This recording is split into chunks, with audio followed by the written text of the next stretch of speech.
नमस्कार, आप देख रहे हैं के न्यूज। मैं हूं आपके साथ सोनी चौहान। देवभूमि के दंगल में आपका स्वागत है और दंगल में जिक्र करोड़ों की मंजूरी जोशीमठ के लिए जरूरी।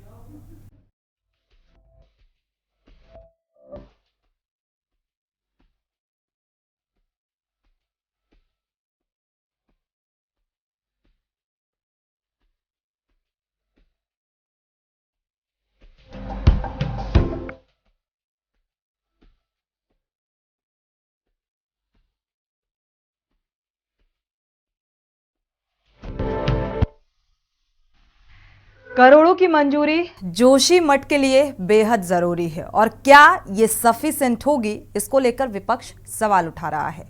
केंद्र की मोदी सरकार ने उत्तराखंड के जोशीमठ के लिए राहत पैकेज को मंजूरी दे दी है। केंद्र ने कुल 1658.17 करोड़ रुपए की रिकवरी और पुनर्निर्माण योजना को मंजूरी दी है। केंद्रीय गृह मंत्री अमित शाह की अध्यक्षता वाली एक उच्च स्तरीय समिति ने यह निर्णय लिया है।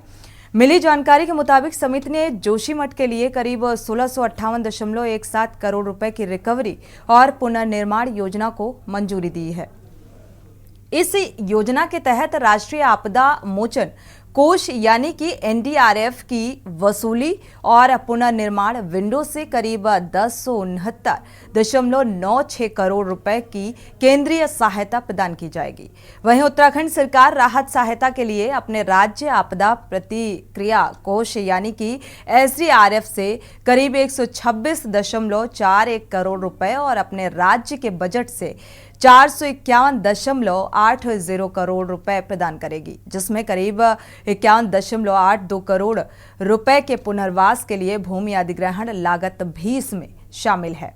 वहीं अगर जोशीमठ के लिए योजना को मंजूरी देने पर मुख्यमंत्री पुष्कर सिंह धामी ने प्रधानमंत्री नरेंद्र मोदी और केंद्रीय गृह मंत्री अमित शाह का आभार भी जताया है। आपको बता दें कि जोशीमठ भूस्खलन और जमीन धंसने से प्रभावित हुआ है और केंद्र सरकार ने राज्य सरकार को सभी आवश्यक तकनीकी और लॉजिस्टिक सहायता प्रदान की है। गृह मंत्रालय के बयान में ये कहा गया है कि प्रधानमंत्री मोदी के नेतृत्व और एनडीएमए के मार्गदर्शन में सभी तकनीकी एजेंसियों की त्वरित कार्रवाई पर जोशीमठ के लिए रिकवरी योजना तैयार करने में राज्य सरकार की मदद की है। जोशीमठ के लिए रिकवरी योजना को फिर से बेहतर बिल्डअप करने के लिए बिल्ड बैक बेटर सिद्धांतों और स्थिरता के प्रयास का पालन करते हुए 3 वर्षों में लागू किया जाएगा और इसके बाद जोशीमठ पारिस्थितिक स्थिरता का एक उत्कृष्ट उदाहरण बनकर उभरेगा। कांग्रेस ने केंद्र के इस राहत पैकेज को नाकाफी बताया है। उनका यह भी कहना है कि यह पैकेज ऊंट के मुंह में जीरे के समान है। आज इस मुद्दे को लेकर चर्चा करेंगे देवभूमि के दंगल में। पहले आपको रिपोर्ट दिखाते हैं।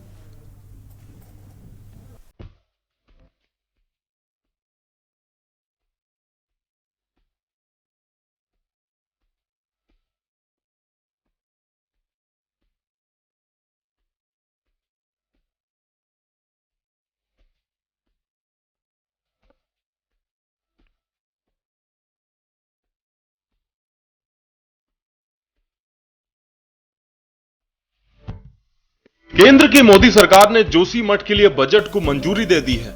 केंद्र ने कुल 1658.17 करोड़ रुपए की रिकवरी और पुनर्निर्माण योजना को मंजूरी दी है। केंद्रीय गृह मंत्री अमित शाह की अध्यक्षता वाली एक उच्च स्तरीय समिति ने यह निर्णय लिया है। मिली जानकारी के मुताबिक समिति ने जोशीमठ के लिए 1658.17 करोड़ रुपए की रिकवरी और पुनर्निर्माण योजना को मंजूरी दी है। इस योजना के तहत राष्ट्रीय आपदा मोचन कोष यानी कि एनडीआरएफ की वसूली और पुनर्निर्माण विंडो से 1079.96 करोड़ रुपए की केंद्रीय सहायता प्रदान की जाएगी। वहीं उत्तराखंड सरकार राहत सहायता के लिए अपने राज्य आपदा प्रतिक्रिया कोष यानी कि एसडीआरएफ से 126.41 करोड़ रुपए और अपने राज्य के बजट से 451.80 करोड़ रुपए प्रदान करेगी, जिसमें 91.82 करोड़ रुपए के पुनर्वास के लिए भूमि अधिग्रहण लागत भी शामिल है। वहीं जोशीमठ के लिए योजना को मंजूरी देने पर मुख्यमंत्री पुष्कर सिंह धामी ने प्रधानमंत्री नरेंद्र मोदी और केंद्रीय गृह मंत्री अमित शाह का आभार जताया है। हालांकि विपक्ष का कहना है कि ये राशि ऊंट के मुंह में जीरे के समान है। ऊंट के मुंह में जीरा है। जो नुकसान जोशीमठ में हुआ है उसका 10% भी नहीं है। और जिस तरीके से अभी हाल ही जांच में यह आया है कि 40 मीटर नीचे तक पक्की चट्टानें नहीं मिली हैं, उससे लगता है कि ये बहुत धनराशि कम है। दूसरा जो ये टनल वाला मामला है, इसमें राज्य सरकार ने मजदूरों को केवल 1-1 लाख रुपए की धनराशि मुआवजे के तौर पे दी है। और दुर्भाग्य कहूँगा, जिस केंद्र सरकार की ये योजना है, केंद्र सरकार ने आज के दिन तक अभी तक भी 1 रुपए की भी धनराशि इसमें आवंटित नहीं की है, जो दुर्भाग्यपूर्ण है। और ये कोई ऐसा तो नहीं कि अंतिम राशि है, फेजेज में आएगी। अभी ये राशि स्वीकृत की है, पहले इसका यूटिलाइजेशन होगा, उसके बाद केंद्र से और पैसे की डिमांड होगी। निश्चित तौर पर वहाँ से कोई कमी नहीं होने वाली उत्तराखंड के लिए। उत्तराखंड के लिए केंद्र ने पूरी तरह से तिजोरी के दरवाजे खोले हुए हैं। ये हमको है कि हम कितना पैसा वहाँ से ले सकते हैं।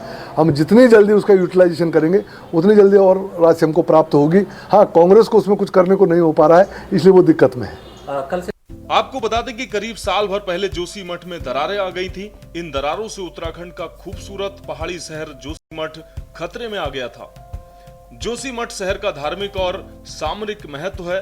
यहाँ 4 धामों में से एक बद्रीनाथ का शीतकालीन गद्दी स्थल है। चीन सीमा से नजदीक होने के कारण जोशीमठ में सेना व अर्धसैनिक बलों का महत्वपूर्ण पड़ाव भी है। लेकिन जोशीमठ में दरारें आने से हजारों लोग बेघर हो गए, जिसके बाद अब केंद्र ने कुल 1658.17 करोड़ रुपए की रिकवरी और पुनर्निर्माण योजना को मंजूरी दी है। वहीं विपक्षी दलों ने केंद्र की ओर से अब इस बजट को मंजूरी देने पर सवाल उठाए हैं, साथ ही इसे नाकाफी भी बताया है। प्रथम दृष्टया केंद्र सरकार ने जो ये पैसा दिया है, मैं केंद्र सरकार का धन्यवाद करता हूं। ये अलग बात है कि आज इतना समय बीतने के बाद केंद्र सरकार ने ये धनराशि जारी की, और देरी से मिला हुआ न्याय अन्याय के समान होता है। पहली बात तो ये है। दूसरी बात, इसका गहन अध्ययन करने की आवश्यकता है कि 1600 करोड़ रुपए की जो धनराशि केंद्र सरकार ने अवमुक्त की है, क्या ये धनराशि जोशीमठ को परमानेंट तरीके से उसका बचाव करने के लिए, लोगों के पुनर्स्थापन करने के लिए, लोगों की जो संपत्तियां नष्ट हुई हैं उसको दोबारा सृजित करने के लिए, उसका निर्माण करने के लिए, क्या ये धनराशि सफिशिएंट है या नहीं है, ये धनराशि पूर्ण है या नहीं है, इस पर विचार करने की आवश्यकता है। क्योंकि अब ये खबर आज आई है कि भाई केंद्र सरकार ने ऐसा किया है। हम इसका गहन अध्ययन करेंगे और उसके बाद आपको बृहद रूप में इसके अच्छाइयाँ भी बताएंगे और इसकी कमियाँ होंगी तो वो भी उजागर।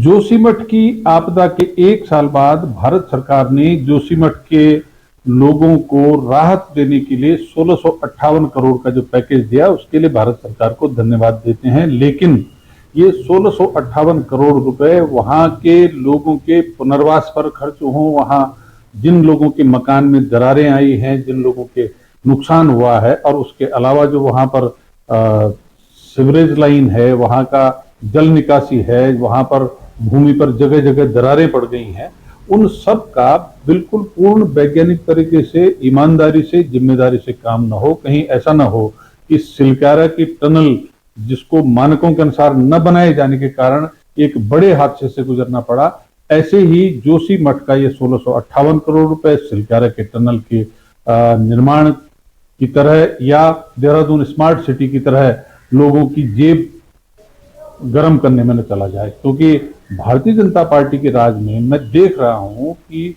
जोशीमठ में जो आपदा आई उस पर एनटीपीसी, जिसने जोशीमठ शहर के नीचे टनल बनाई, उसको पूरी तरह से क्लीन चिट दे दी गई, और जो 7 एजेंसीज ने उसके बाद उस आपदा के कारणों को जानने के लिए काम किया। देखिए, ऐसा जब से जोशीमठ का प्रकरण शुरू हुआ था तभी से अगर इतिहास में देखा जाए इसमें, तो जोशीमठ को लेकर हमारे यशस्वी प्रधानमंत्री श्री नरेंद्र मोदी जी संजीदा रहे हैं कि उनका गुजर बसर कैसे होगा, उनको कहाँ शिफ्ट किया जाएगा, नया जोशीमठ कहाँ बनाया जाएगा, इस चीजों को लेकर हमेशा उन्होंने संजीदगी दिखाई। और उसी के मद्देनजर अभी उन्होंने जो ये सैंक्शन किया है रुपए, वो जोशीमठ के पुनर्विकास के लिए काम आएगा और जोशीमठ के लोगों को निश्चित तौर पर एक अच्छा नतीजा देखने को मिलेगा और बेहतर तरीका देखने को मिलेगा, जिससे कि उनका जो गुजर बसर का और रहने का स्थान रहे वो एकदम सुरक्षित तौर पर रहे। कुल मिलाकर इस साल के अंत तक केंद्र ने जोशीमठ के लिए बजट को मंजूरी दे दी है, जिसे विपक्ष नाकाफी बता रहा है, जबकि सत्ता पक्ष का कहना है कि केंद्र आगे भी जोशीमठ के विकास के लिए बजट देता रहेगा। सवाल यह है कि आखिर सरकार ने बजट मंजूरी के लिए इतना समय क्यों लगा दिया। सवाल यह भी है कि क्या इतने बजट से जोशीमठ का विकास हो पाएगा। इसके अलावा सवाल यह भी है कि जोशीमठ आपदा से हमने क्या सीखा, जिससे आगे ऐसी घटनाएं दोबारा ना हो।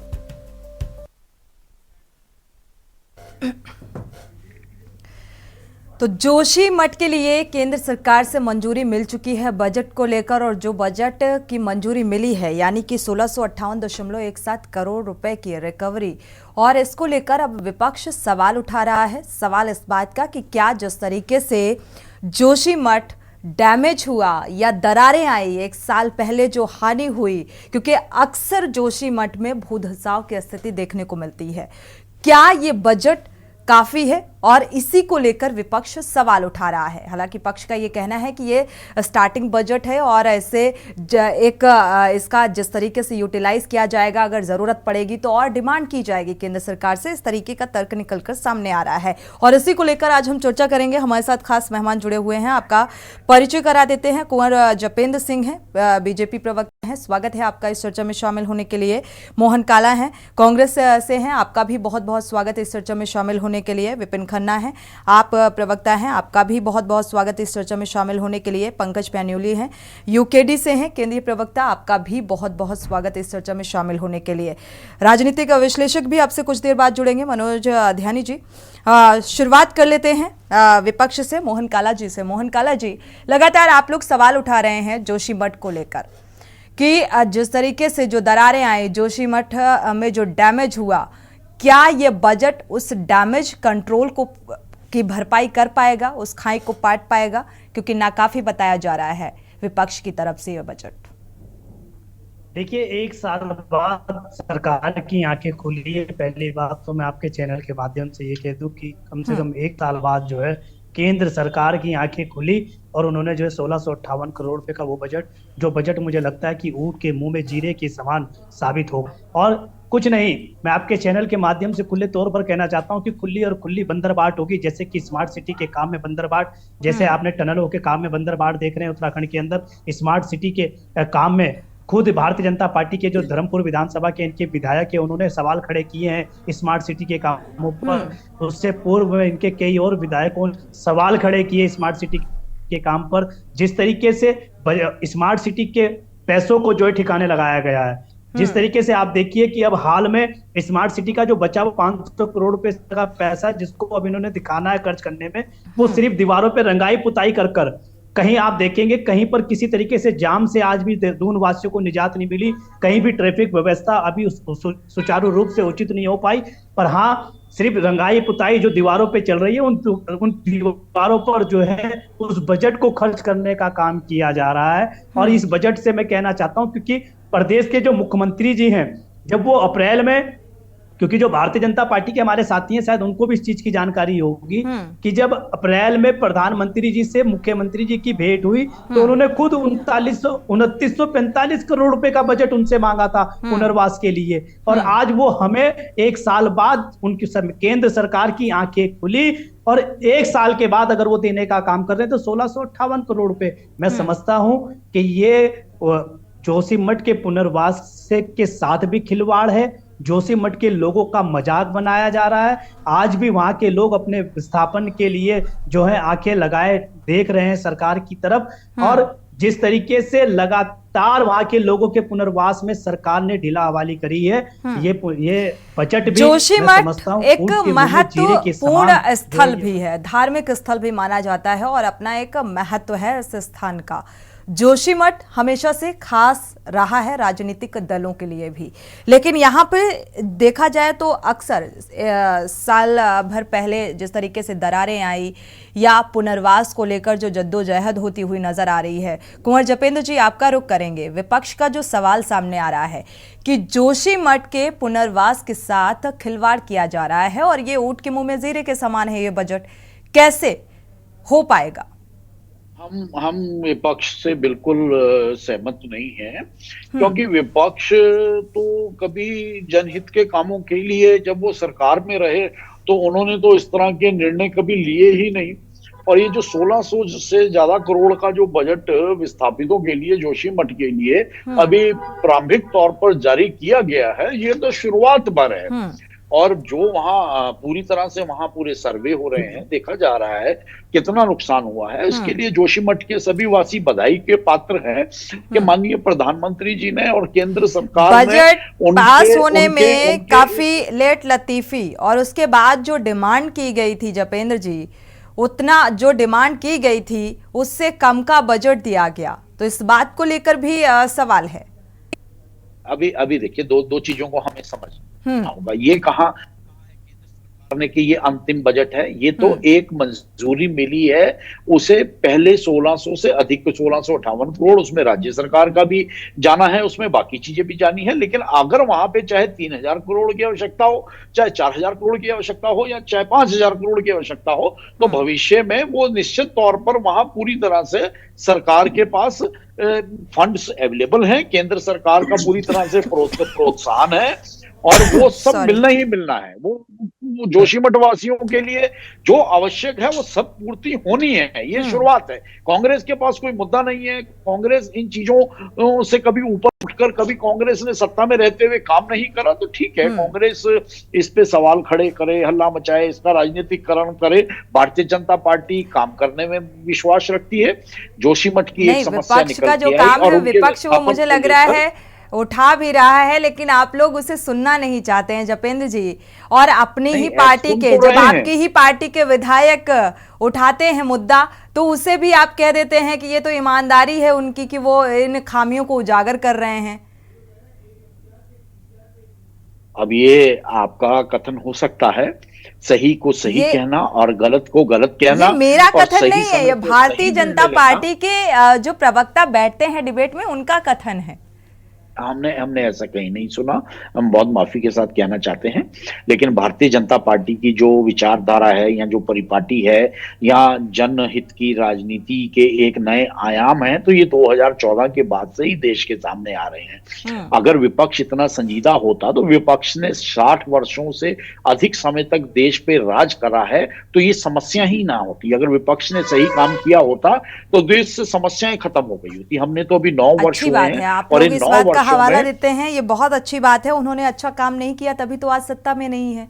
आपको ये मौका मिला तो मुझे लगा, मुझे ऐसा लगता है अगर ये आपको मौका दिया गया है तो आप उसका ईमानदारी से आप उसका पालन करिए, उस जिम्मेदारी को समझिए। और अगर काम किया जा रहा है तो वो काम धरातल पर नजर आना चाहिए।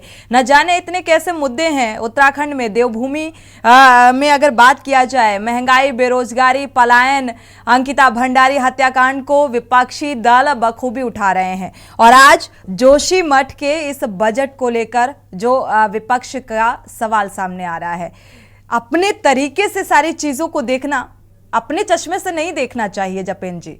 और भी मेहमान जुड़े हुए हैं, प्रतिक्रिया ले लेते हैं, इसके बाद आपका रुख करेंगे, जवाब दीजिएगा। हमारे साथ आपके वरिष्ठ नेता भी जुड़े हुए हैं, विपिन खन्ना जी, आपका रुख करेंगे। ये जो बजट दिया गया है जोशीमठ के लिए, क्या ये काफी है? देखिए सोनी जी, सबसे पहले कहा जा रहा है कि ये प्रारंभिक है, शुरुआती बजट है।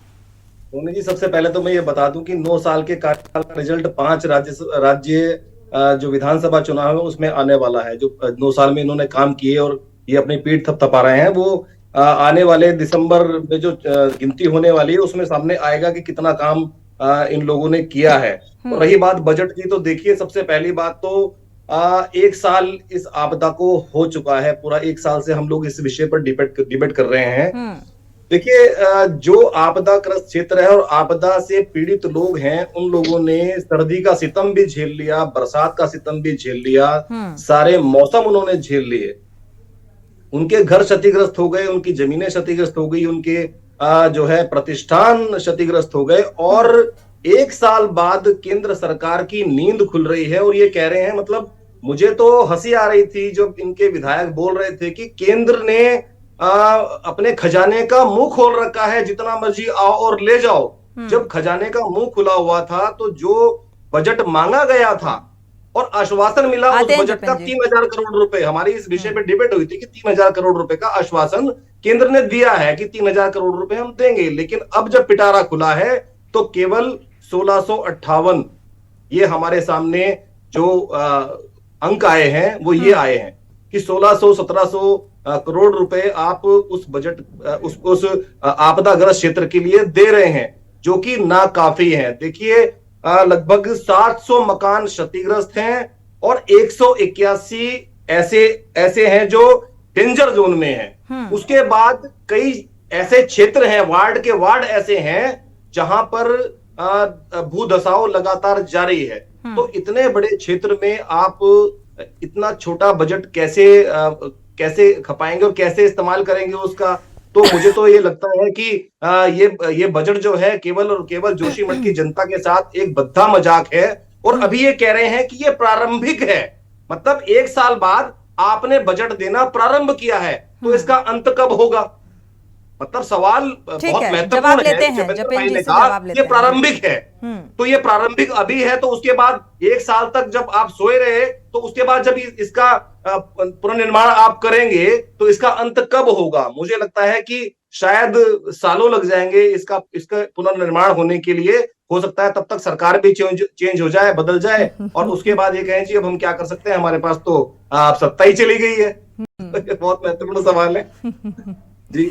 ठीक है जपेन जी इस बात का जवाब दीजिए, कहीं ऐसा ना हो कि ये बजट जो दिया गया प्रारंभिक और जो सवाल सामने आ रहा है कि सत्ता परिवर्तित हो जाए और काम फिर से अधर में लटक जाए, फिर दूसरी सत्ता आएगी तो उसके सहारे उसकी जिम्मेदारी बन जाएगी।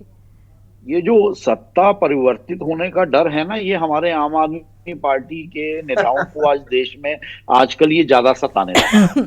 और ये हमारे ये ज्ञानवान साथी ये भूल जाते हैं कि जब जोशीमठ के अंदर घटना घटी और एकदम सरकार ने वहां वैकल्पिक व्यवस्था करी, सब कुछ करने के बाद और उनके सब साधन उपलब्ध कराने के बाद, उनकी रहने की, खाने की, स्वास्थ्य की व्यवस्थाओं के बाद, तभी सरकार ने ये निर्णय ले लिया था जो वैकल्पिक व्यवस्था जपेंद्र भाई की गई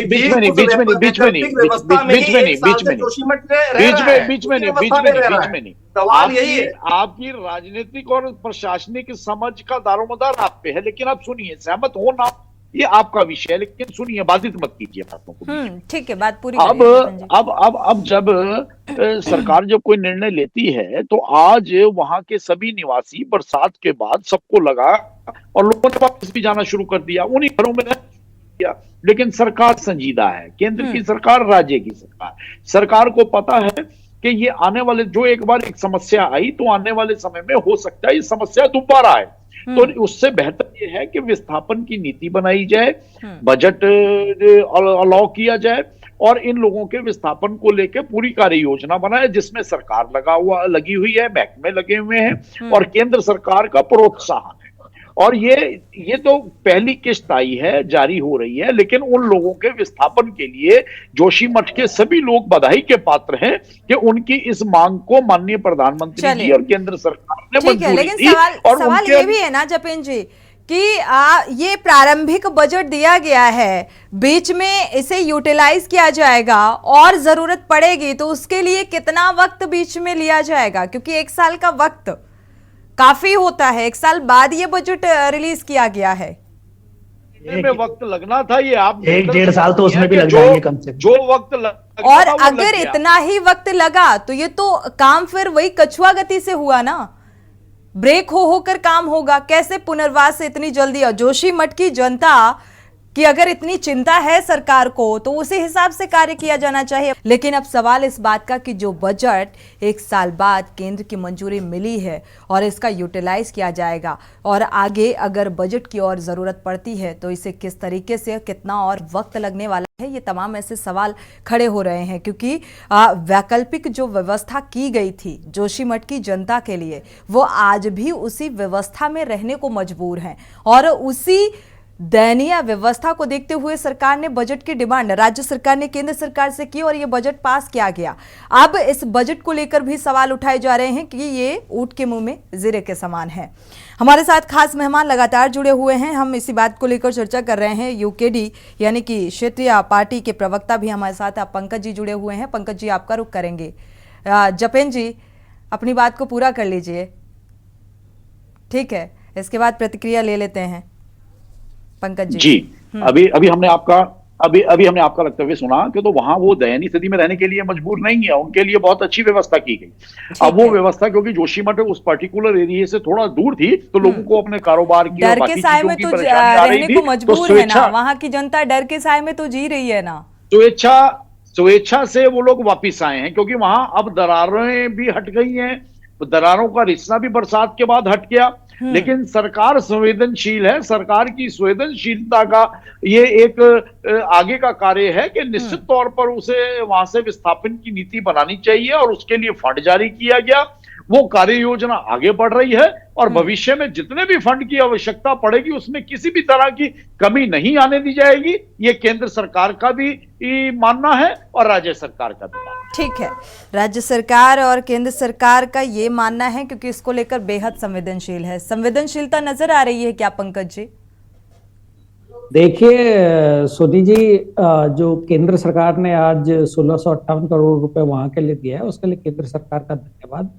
लेकिन आपको ये सोचना पड़ेगा कि केंद्र सरकार ने 3000 करोड़ क्यों नहीं दी, क्यों 1658 दिए हमारी स्टेट गवर्नमेंट को? नहीं, उनका कहना है ना कि ये शुरुआती बजट है और जरूरत के हिसाब से बजट दिया जाएगा।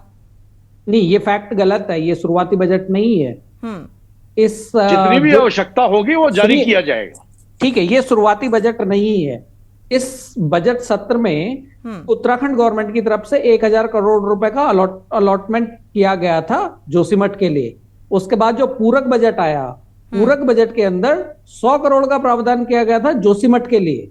और वो 1100 करोड़ रुपए जब धरातल पे लगते हुए नहीं देखा सेंट्रल गवर्नमेंट ने, उन्हें लगा कि स्मार्ट सिटी की तरह ये प्रोजेक्ट भी डिरेल हो जाएगा, तो उन्होंने उस फंड को कट करा है। ये कमी हमारी राज्य सरकार की है।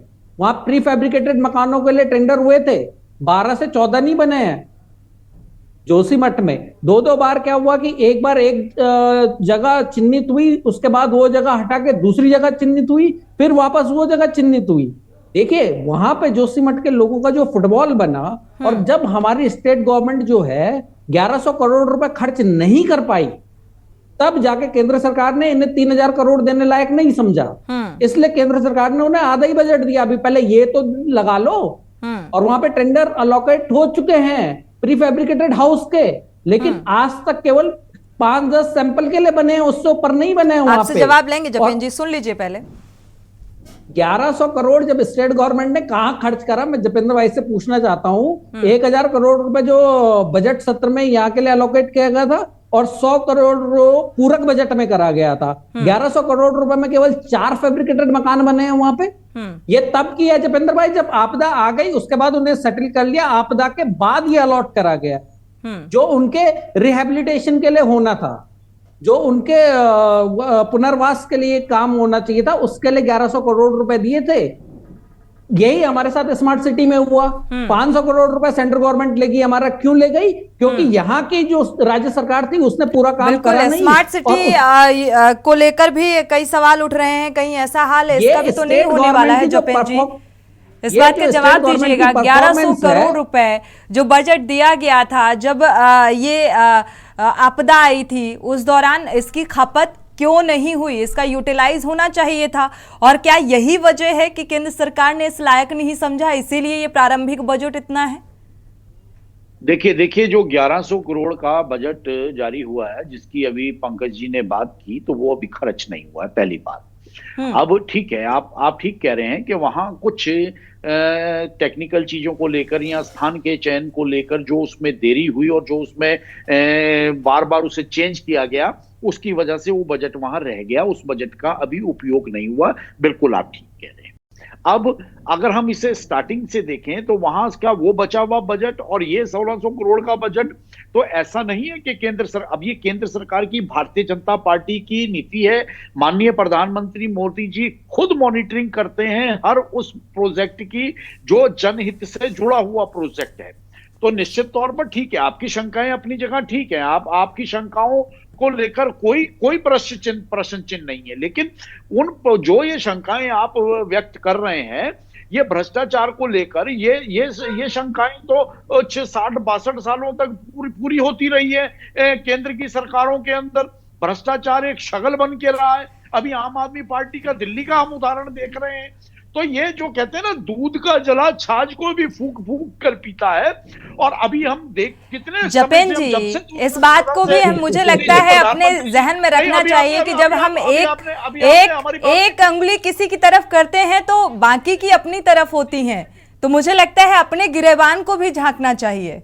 माननीय प्रधानमंत्री जी बार बार कह रहे हैं कि देश आप पूर्व में चले जाते हैं। मुक्त बनाना, देश को भ्रष्टाचार मुक्त बनाना, ये भारतीय राजनीति में ये ठीक है, हम आपकी बात से सहमत हैं, हम आपकी बात से इत्तेफाक रखते हैं। तो फिर स्मार्ट सिटी को लेकर आपके ही विधायक विनोद चमोली की जो बयानबाजी सामने आती है उसको लेकर क्या कहेंगे? ठीक है, विपक्ष का काम है वो सवाल खड़े करता है।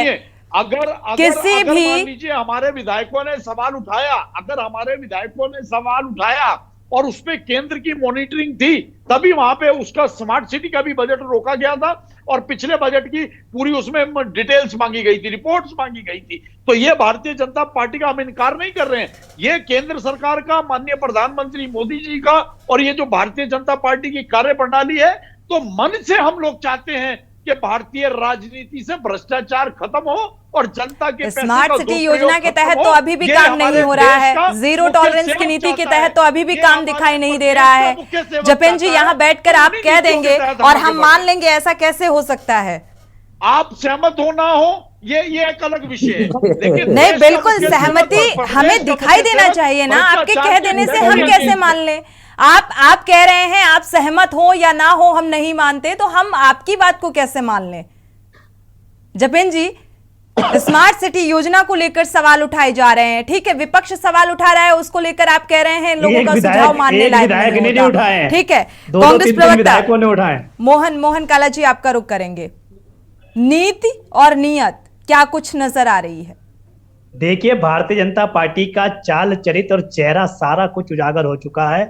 उत्तराखंड से लेकर और देश की जनता इनके चाल चरित्र चेहरे को समझ चुकी है। ना खाऊंगा ना खाने दूंगा, अभी तो जनता ने आप बीच में मत बोलिएगा जपेंद्र जी, बीच में मत बोलिएगा, आपका टर्न हो जब बोलिएगा, उजागर कर रहा है।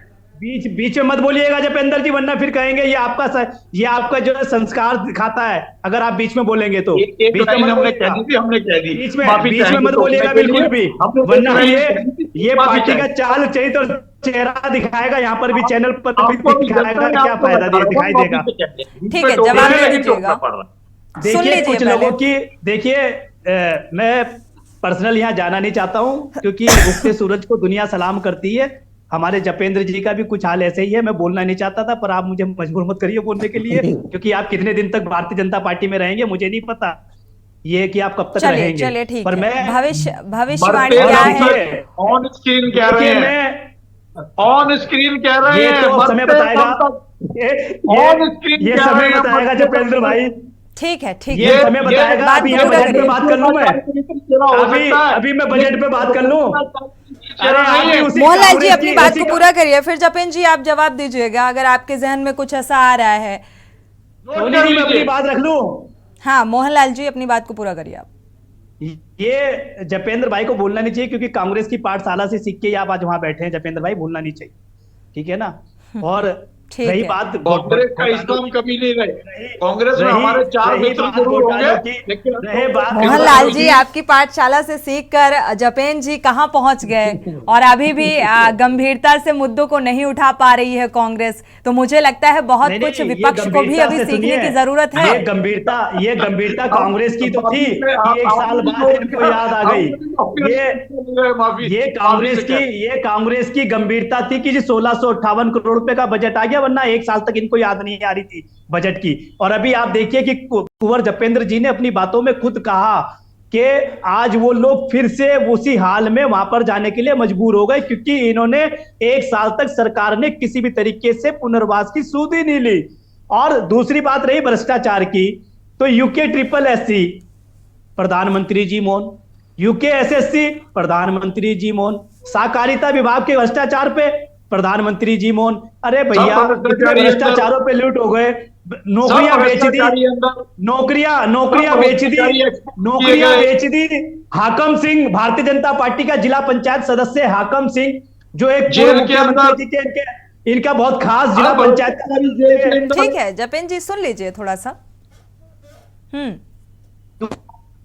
घोटाले में इनके जो एक मंत्री है, उद्यान मंत्री, अभी करोड़ों रुपए का घोटाला उजागर हो जाता है।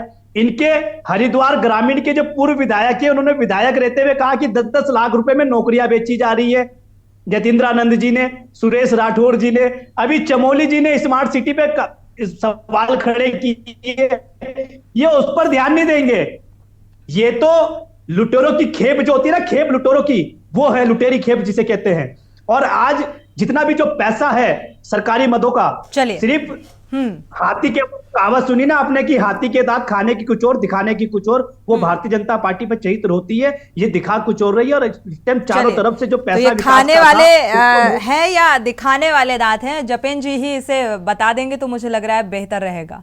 जपेन जी, तो हाकम सिंह के रूप में जिन्हें बचाया गया खाने की, ठीक है मोहनलाल जी, ठीक है। आज तक गणेश जोशी जी पे कार्रवाई नहीं हुई, अब तक लाठीचार्ज जो हुआ, बेरोजगारों पर लाठीचार्ज हुआ, उसकी जांच नहीं आई। आज तक हरिद्वार कुंभ, आज तक हरिद्वार कुंभ घोटाले की जांच का नहीं पता चला कहां पर हुआ। अरे ये तो हरिद्वार जैसे पवित्र, ठीक है जवाब ले लेते हैं जपेन जी से। मोहनलाल जी जवाब ले लेते हैं, ऐसे एक एक करके बोलेंगे तो समझ में आएगा, ऐसे समझ में नहीं आएगा। जी जपेन जी, बौखलाहट लाजमी थी और वही बौखलाहट जैसे पावन, अरे सनातन धर्म में जिसको कुंभ कहते हैं, जो कुंभ लगता है हरिद्वार में, उस कुंभ में खा गए, उस घोटाला कर गए। आपको तो अब भारतीय जनता पार्टी का चाल चेहरा में क्या बताऊं। कुंभ में कुंभ का पैसा खा गए, घोटाला कर गए। अरे कुंभ का घोटाला भारतीय जनता पार्टी, अरे सोना खा गए मंदिरों का, अरे सोना खा गए मंदिरों का। चलिए, क्या बताऊं, चाल, चरित्र और चेहरा। आप यहाँ पर जपेन जी आप सुन पा रहे हैं? आप जपेंद्र जी जोशीमठ पे कहने के लिए कुछ है तो आइए। अगर जोशीमठ कुछ कहने के लिए, जपेन जी सुन पा रहे हैं आप, जोशीमठ की जनता को लेकर कितनी गंभीरता सरकार की है और इस बजट को लेकर जो सवाल उठ रहे हैं, अगर अगला बजट यानी कि ये सफिशिएंट नहीं है, अगर इसका यूटिलाइज हो जाता है और बजट की जरूरत होती है, जोशीमठ में जो कहा जाए खाई है या जो दरारें हैं या जो डैमेज कंट्रोल करने के लिए और बजट की जरूरत होती है, तो उसमें कितना वक्त लगेगा? क्या इतना ही वक्त लगने वाला है? बजट जोशीमठ के निवासियों के विस्थापित करने की नीति में चाहिए, उससे अधिक बजट वहां उपलब्ध कराया जाना है भविष्य। चलिए आप प्रवक्ता का रुख कर लेते हैं, हमारे साथ विपिन खन्ना जी जुड़े हुए हैं। विपिन खन्ना जी, क्या नजर आ रहा है? गंभीरता और संवेदनशीलता सरकार की नजर आ रही है? वाकई जीरो टॉलरेंस की नीति के तहत काम किया जाएगा जोशीमठ की जनता के लिए? आश्वासन नजर आ रहे हैं, मात्र आश्वासन और कुछ नहीं। भ्रष्टाचार की बात करने वाले लोग जब हम पीछे मुड़ के देखते हैं तो शुभेंदु अधिकारी को देखते हैं, भारतीय जनता पार्टी में आ जाते हैं, हेमंत बिश्व शर्मा को देखते हैं और अजित पवार जैसे लोगों को देखते हैं जो भ्रष्टाचारी भारतीय जनता पार्टी में आकर सदाचारी बन जाते हैं। ये भ्रष्टाचार की बात करने वाले हैं जिन्होंने उद्यान घोटाला कर दिया, जिन्होंने नौकरियों में घोटाला कर दिया, जिन्होंने सहकारिता विभाग में घोटाला कर दिया, जिन्होंने कर्मकार बोर्ड में घोटाला कर दिया। जो अंकिता भंडारी के हत्यारे हैं वो कहते हैं हम शिष्टाचारी हैं। अरे आप जोशीमठ की बात करते हैं, जोशीमठ पर आप अगर संजीदा होते तो 1 साल पहले आप बजट ले आते। आप कह रहे हैं वहां पर लोगों ने विस्थापित जो हुए थे उन्होंने वापस आना शुरू कर दिया क्योंकि दरारें भर गई हैं। जपेंद्र भाई, मुझे हंसी आ गई आपकी बात सुनकर कि दरारें भर गई हैं। मतलब अपने आप दरारें भर जाती हैं क्या? आपदा के अंदर जब आपदा में दरारें आती हैं तो आप अकल को यह भी कह सकते हैं जो मकान क्षतिग्रस्त हुए थे वो अपने आप ठीक हो गए क्योंकि लोग अपने आप वापिस आ गए। आपकी निकम्मा आपकी सरकार गए हैं कभी से परेशान होकर पिछले 2006 महीने आपने वैकल्पिक व्यवस्था दी थी, वो आज तक उस वैकल्पिक व्यवस्था में रहने को तैयार मजबूर हैं। उस मजबूरी के चलते उन्होंने अपने घर की वापसी करना प्रारंभ किया क्योंकि बजट लाने में आप लोगों ने 1 साल लगा दिया और आप आज कैमरे के सामने कह रहे हैं कोई कमी नहीं आने दी जाएगी। तो भैया 1 साल से कहां सो रखे थे आप लोग? आपकी सरकार और केंद्र सरकार कहां थी? आप कह रहे थे फैब्रिकेटर हाउस बनाएंगे, वो कहां है? आप कह रहे थे जमीनें आवंटित करेंगे, वो कहां है? आप कह रहे थे मुआवजा देंगे, फैब्रिकेटेड हाउस वैकल्पिक व्यवस्था होती है। पार्टी की सरकार फैब्रिकेटेड हाउस है, क्योंकि वैकल्पिक व्यवस्था होती है। कहना पड़ता ठीक है, ठीक है, जपेन जी आते हैं कहते हैं 40 से 45% का कमीशन सरकार से चलता है। आते हैं जपेन जी, आते हैं। चिन्हीकरण करती है, उसके मुख्यमंत्री कहते हैं कि सरकार में 40 से 45% का कमीशन चलता है। चलिए जपेन जी ठीक है। विपिन खन्ना जी ठीक है, विपिन खन्ना जी आपकी बात पूरी हो गई। जपेन जी से जवाब ले लेते हैं। जपेन जी, आखिर इतनी लेट लतीफी क्यों? 1 साल का वक्त, क्योंकि 1 साल बीत चुका है। दरारें जब आई और जब ये वहां पर इस तरीके की दरारें आई, इतनी मुसीबत जिस वजह से केंद्र से मांग की गई बजट की, इतनी लेट लतीफी का कारण? फैब्रिकेटेड बरसात सर पे थी, बरसात में ऐसी रहे, बिल्कुल व्यवस्था के तहत बनाए जाते हैं, तो सरकार वहां वैकल्पिक व्यवस्था से ऊपर उठकर एक परमानेंट सॉल्यूशन लाने की दृष्टि से काम कर रही थी, इसलिए थोड़ा सा विलंब हुआ। बारिश के मौसम से ठीक पहले मुझे लगता है एक उचित व्यवस्था और संवेदनशीलता सरकार की यहां पर दिखनी चाहिए थी, नहीं दिखी, ऐसा क्यों? जी एक बार आप अपना सवाल दोहराएंगे? जपेन जी, बारिश का मौसम शुरू होने से पहले मुझे लगता है जोशीमठ, क्योंकि ज्यादातर दिक्कतें भू धसाव की दिक्कतें वहां पर आती हैं, दरारें आती हैं, तो बारिश से पहले मुझे लगता है इस पर ज्यादा संवेदनशीलता सरकार को बरतनी चाहिए थी। इतनी लेट लतीफी क्यों? ये उसी संवेदनशीलता का नतीजा है कि वैकल्पिक व्यवस्था से ऊपर उठकर पूर्ण रूप से जोशीमठ के विस्थापन को लेकर जो ये शुरुआत की गई है, ये तो अभी हम शुरू से कह रहे हैं कि ये शुरुआत भर है। भविष्य में आप देखेंगे जोशीमठ को पूरी तरह से विस्थापन के साथ एक डेवलप्ड जोशीमठ की जो रणनीति बन रही है, उसकी कार्य योजना का ये शुभारंभ है और ये पहली किस्त है। बार बार कह रहे हैं, लेकिन अगर विपक्षी इसे मुद्दा बनाएंगे, विपक्षी इस पे राजनीति करेंगे, तो विपक्ष को हासिल कुछ नहीं होना है। जहां चिंगारी होती है आग वहीं लगती है। स्मार्ट सिटी प्रोजेक्ट जैसा हाल ना हो, इसलिए ये विपक्ष सवाल उठा रहा है। आपकी तरफ से आश्वासन दिया जा रहा है, लेकिन इस आश्वासन पे भरोसा कैसे किया जाए? हाँ, ये एक आपका अच्छा सवाल है। तो निश्चित तौर पर हमारे माननीय प्रधानमंत्री जी, मुख्यमंत्री जी बार बार कहते हैं कि भारतीय जनता पार्टी की दी हुई गारंटी सिर्फ कागजों की गारंटी नहीं है। भारतीय जनता पार्टी की सरकार की दी हुई गारंटी धरातल पर उतरकर और जो जनता से किए हुए वादे हैं उन्हें पूरा करने की गारंटी है। तो हम यकीन से कह सकते हैं कि जो गारंटी या जो भरोसा भारतीय जनता पार्टी की सरकार दे रही है, उत्तराखंड वासी उसके हकदार हैं। 2 बार की गारंटी दी थी, 2 करोड़ रोजगार की गारंटी दी थी, पेट्रोल डीजल सस्ता होने की गारंटी दी थी, किसानों पर अत्याचार ना हो उसकी गारंटी दी थी, भारतीय जनता पार्टी की सरकार गारंटी दी थी, काम सामने आई नहीं करती रही। प्रवक्ता भी हमारे साथ जुड़े हुए हैं, काफी देर से इंतजार भी कर रहे हैं। पंकज जी आपका रुख करेंगे, चूंकि आप क्षेत्रीय पार्टी हैं, मुझे लगता है जोशीमठ की क्या कुछ स्थिति है और वहां की जनता को असल मायने में क्या जरूरत है आप बेहतर समझते होंगे, क्योंकि उत्तराखंड देवभूमि है और आस्था से जुड़ा हुआ केंद्र है और बेहद मायने रखता है ये केंद्र के लिए भी और राज्य के लिए भी। एक बड़ी जिम्मेदारी भी है केंद्र और राज्य की। लेकिन ये संवेदनशीलता, जिस तरीके से भी जपेन जी कह रहे थे कि महज कागजी आंकड़ों तक सीमित नहीं है, ये आश्वासन एक पक्का, एक भरोसा और एक विश्वास है। तो जीरो टॉलरेंस की नीति को लेकर भी बार बार सवाल खड़े हो जाते हैं। अभी देखा गया स्मार्ट सिटी प्रोजेक्ट का जिक्र करें, योजना का जिक्र करें, उसको लेकर भी तमाम सवाल खड़े हो रहे हैं। तो ये भरोसा कैसे संभव होगा? स्थितियां क्या कुछ बयां कर रही हैं, तमाम ऐसे मुद्दे जिनको लेकर सवाल उठाए जा रहे हैं।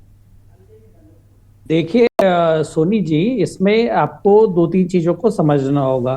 पहली बात कि जो राज्य में हमारी सरकार बैठी हुई है वो पैरालाइज्ड गवर्नमेंट है, जो प्रधानमंत्री जी के ड्रीम प्रोजेक्ट को डिरेल कर सकते हैं, स्मार्ट सिटी को, वो उनके लिए बाकी प्रोजेक्ट्स की क्या अहमियत होगी आपको समझ में आ सकता है। दूसरी बात आते हैं जोशीमठ पे। जोशीमठ के अंदर क्या है, वो शंकराचार्य जी की तपोभूमि है।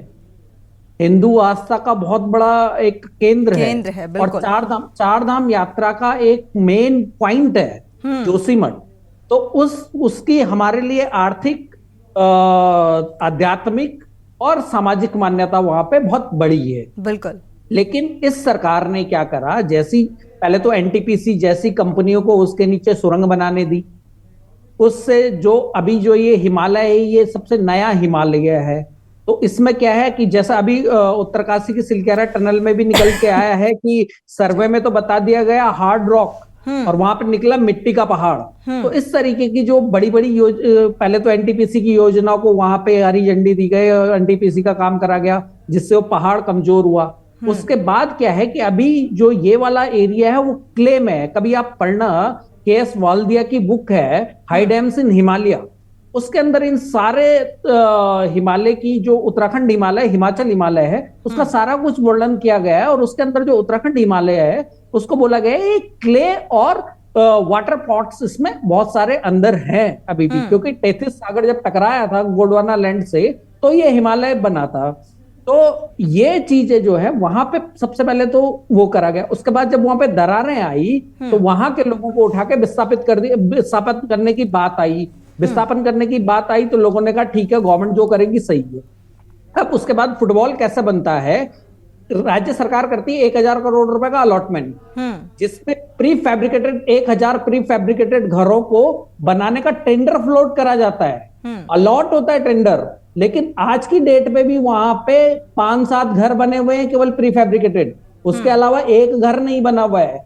जपेंद्र भाई बोल रहे थे कि जिन व्यवस्थाओं में वो रह रहे थे, आदमी को उन व्यवस्थाओं में रहना दूभर हुआ, इसलिए वो उस दरारों भरे शहर में वापस आए। किराया भी अलॉट किया गया कि अगर जो किराए का मकान लेके रहना चाहे उसे सरकार ने किराया भी दिया। कितने टाइम तक? 6 महीने तक। 6 महीने के बाद कितने टाइम 6 महीने के बाद खाने का उसके पशुओं का जो उनके साथ पशु थे वो, उसके बाद देखिए फिर लोग मजबूरी में वापस आए। लेकिन उसी का अगला कदम यह है कि उसे नए तरीके से व्यवस्थित किया जाए। देखिए 1000 करोड़ 1100 करोड़ रुपए तो गए। अब 100, उसके बाद जब ये बातें उठी तो उसके बाद पूरक बजट में स्टेट गवर्नमेंट ने 100 करोड़ और अलॉट कर दिए। 100 करोड़ भी गए।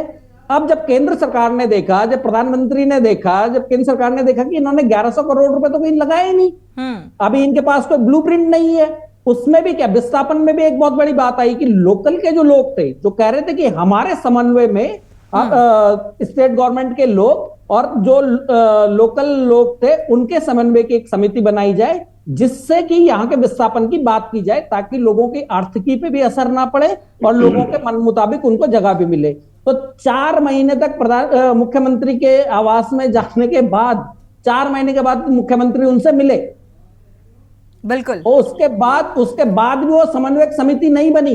उसके बाद भी डीएम वहां पे और अलग चीज लोकल लोगों से बात किए बिना उनके विस्थापन की बात हो रही थी, क्योंकि उत्तराखंड ने 3 बार विस्थापन का दंश झेला है। टिहरी डैम में आज भी वो लोग यहाँ पे पथरी डोईवाला में और उधर पे अभी भी सेटल नहीं हुए। तो ये जब वहां के लोगों ने ये बात उठाई, उसके बाद भी स्टेट गवर्नमेंट ने बेरुखी का हिसाब था। जब ये केंद्र सरकार ने देखा तो केंद्र सरकार ने बोला ये तो मांग तो 3000 करोड़ रुपए रहे हैं, लेकिन इनके पास है क्या, ये करेंगे क्या, क्यों दें इन्हें 3000 करोड़? भरोसा नहीं। बढ़िया कहीं दूसरी ये बात अलग है। आप जपेंद्र जी इतना सुनने के बाद आपने ये बात स्वीकार की जी, अपनी बात को पूरा कर लीजिए पंकज जी।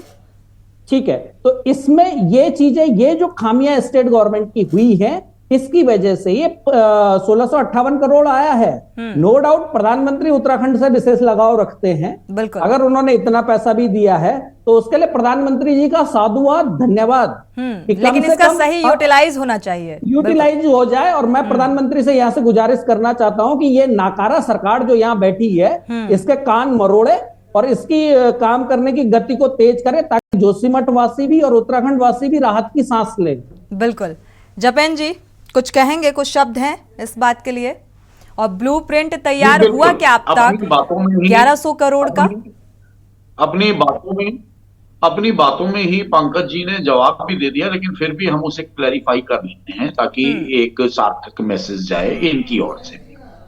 ये तो आपने मान लिया कि माननीय प्रधानमंत्री जी का लगाव भी है और उनकी मॉनिटरिंग भी है, और माननीय प्रधानमंत्री जी भ्रष्टाचार के खिलाफ भी हैं। सेम यही स्थिति प्रदेश के अंदर माननीय मुख्यमंत्री जी की है। मुख्यमंत्री जी भी उसी लगन और मेहनत और ईमानदारी से काम कर रहे हैं, और भ्रष्टाचार और भ्रष्टाचारियों के खिलाफ जितनी कार्रवाइयां अब हुई हैं उत्तराखंड के अंदर, शायद पिछले 20-22 सालों में नहीं हुई। ठीक है, जहां दुश्वारियां होती हैं, परेशानियां होती हैं, वहां सवाल भी होते हैं। जोशीमठ के अंदर दुश्वारियां भी आई, परेशानियां भी आई। समस्त जोशीमठ वासियों, वो भी उत्तराखंड के वासी हैं, है ना, उनका भी हक है। तो उन परेशानियों और दुश्वारियों के लिए निश्चित तौर पर हमें भी खेद है, हम सब उत्तराखंड वासियों को खेद है। लेकिन जोशीमठ की पूरी ईमानदारी से जो अब कार्य योजना बन रही है, जिसकी मॉनिटरिंग पीएमओ के पास है और जिसमें फंड जारी हुए हैं, भविष्य में भी होने हैं, माननीय मुख्यमंत्री जी उस पर मॉनिटरिंग कर रहे हैं, पूरी ईमानदारी से उन चीजों को आगे बढ़ा रहे हैं। ठीक है, आपके सवालों को हम ये नहीं कहते कि आप सवाल ना करें, आप सवाल करें। आपके सवाल भी प्रेरणा का काम करते हैं, सरकार के लिए, माननीय मुख्यमंत्री जी के लिए प्रेरणा का काम करते हैं। हाँ, हम सिर्फ इतना भरोसा दिलाते हैं। ये सवाल उठ रहे हैं, बिल्कुल ये सवाल ना उठे इस लिहाज से भी सोचने की जरूरत है। जतिन जी, प्रधानमंत्री नरेंद्र मोदी के ड्रीम प्रोजेक्ट स्मार्ट सिटी का अगर जिक्र करें तो इसको लेकर जब जो जिम्मेदार हैं वो बाज नहीं आ रहे हैं, आगे इसका भी यही हाल ना हो, इसको लेकर क्या कुछ रणनीति है, स्पष्ट करिएगा बहुत कम शब्दों में, चूंकि समय कम हो रहा है। हमने खुले मन से कहा कि आपके सवाल जायज हैं, लेकिन निश्चित तौर पर जब सवाल खड़े होते हैं और जब ये कहावत है ना कि दूध का जला भी छाछ को फूक फूक कर पीता है, तो निश्चित तौर पर राजनीतिक तौर से भ्रष्टाचार खत्म हो, ये केंद्र की माननीय प्रधानमंत्री जी की भी सोच है, प्रदेश की भी सोच है, प्रदेश के युवा मुख्यमंत्री की भी सोच है।